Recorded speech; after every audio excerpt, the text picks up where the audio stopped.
JDs and Littlemen, welcome back to the channel. Today we had the Apex Legends Breakout launch trailer and official statements from Apex Legends website itself, and it's gonna change the entire game. It's going to change literally everything we know. This looks like a really big update for us. A lot of these things we already pretty much knew ahead of time. A lot of leaks from Hypermist and Oz on Twitter and stuff like that. Those are both data miners. If you haven't seen the trailer, go ahead and check it out real quick. They gave us a first person point of view the entire time. I kind of really enjoyed it. They do tease a little bit and some of the things we are getting. The universal heirloom was teased in this from Lifeline right here, running with it.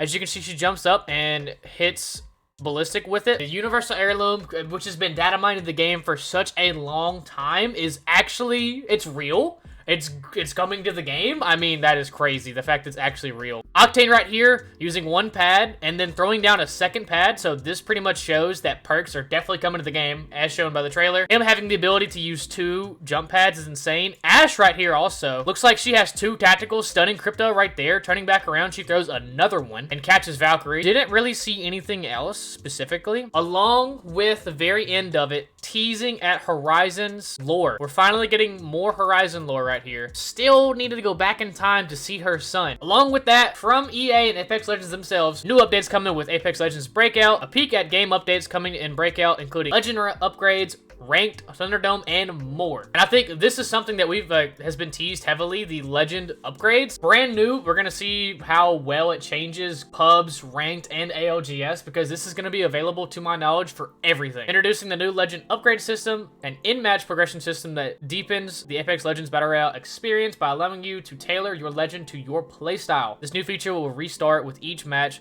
giving you the opportunity to try different upgrades on or size. Earning Evo will now level up your legend over the course of the game, improving your armor tier and unlocking unique upgrade selections at levels 2 and 3. Choose wisely, as your decision can impact your whole squad strategy. Legend armor and shield cores. Body shields are no longer a loot item and won't be found on ground in Battle Royale. Instead, all legends have inherent legend armor that increases in capacity permanently as they level up. Legend armor is fueled by a shield core, which contains the current shield HP. Shield cores can be swapped or dropped at any time. As with previous armor systems, however, fallen enemies will now drop shield cores in their death boxes. So, this pretty much just completely gets rid of shield swapping and having 20 shields late game, mainly for ALGS and ranked wise. Or it's just armor swapping mid gunfight when you get third partied and thirsting people, stuff like that. So that's a new system, shield cores. And along with no more body shields on ground. I mean, no more of these bad boys just laying around. So no more RNG of someone landing on a purple and you having to fight them. This is going to be something else, that's for sure. This will take some getting used to, that's for sure. Overcharge, picking up a higher level shield core will temporarily overcharge your armor, adding extra shield health that is held for 30 seconds before returning to your legend armor's max capacity. Okay. If I have a blue and I kill someone and swap to a red, I'll get an overcharge on my shield and I'll have a full red for 30 seconds. But I'll still have to do damage to level it up to purple still. Okay, interesting. I'm not crazy upset about that. That's definitely interesting. I think long distance gameplay is about to ramp up like crazy. Snipers and stuff like that is about to go crazy. Earning Evo. Players will earn Evo points from many core actions, like dealing damage that help you succeed in the Battle Royale with some actions, also rewarding Evo to the whole squad. Earn Evo from the following sources. Personal gains, damage, knocks, and knock assist. Knocks against a legend or of a higher level will net an underdog XP bonus. Finishers,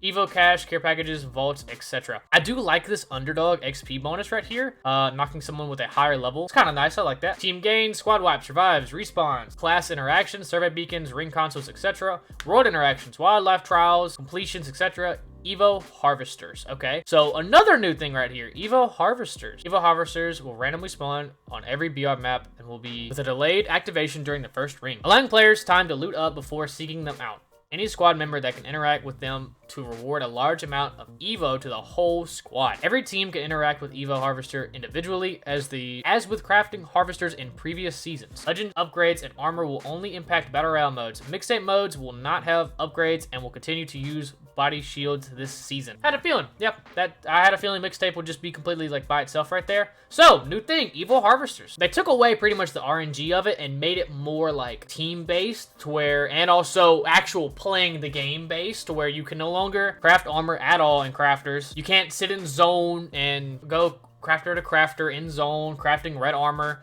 like a lot of pro teams do. So this is going to change up. Ooh, this is going to change up ranked. I mean, like I said in the beginning of this video, this is going to change pretty much how we play the game entirely. Evo Caches. Evo Caches are a new rare loot item that contains raw Evo, award the level, and will award at full level when collected. Okay, cool. It can be found in the world's more highly contested locations, such as vaults and supply drops. If a player is already at max level, they will not be able to pick it up. So another, just a mini harvester right here, pretty much. So supply drops are going to be more important. On World Jet specifically, getting vault keys, going vault is going to be way more important also now. Ooh, ranked reloaded. Okay, hold on. Ranked, we got some ranked changes. Everyone hated this season of ranked and the last season of ranked. I wasn't that upset with it, but we get it. We're getting changes, so let's see. Passionate about delivering the world's most fun and rewarding shooter experience, and recognize that not everything we try works as intended. All right, they're taking fault, I guess. Take, for example, our ranked experience is one of the most important in our game. We've heard you, and we agree that there are a few things that need attention. With the launch of Breakout, we've decided to make a series of changes, which members of the Apex faithful will find familiar. The level requirement is going back to 20. Splits will be returning, which means the season reset will be as well. Each player will start at 1 RP with the launch of Breakout. There will also be a quick split reset, which will drop your rank by 6 divisions. Players will receive a rank tier badge for the highest rank you've achieved at the end of the season across all platforms. Transparent scoring. Scoring will be moving to a more transparent model similar to that of past seasons, placing a heavier emphasis on eliminations over placements. Your hidden skill rating will have no influence on either matchmaking or scoring. The bonus system has also been updated to provide more insight, and player rankings will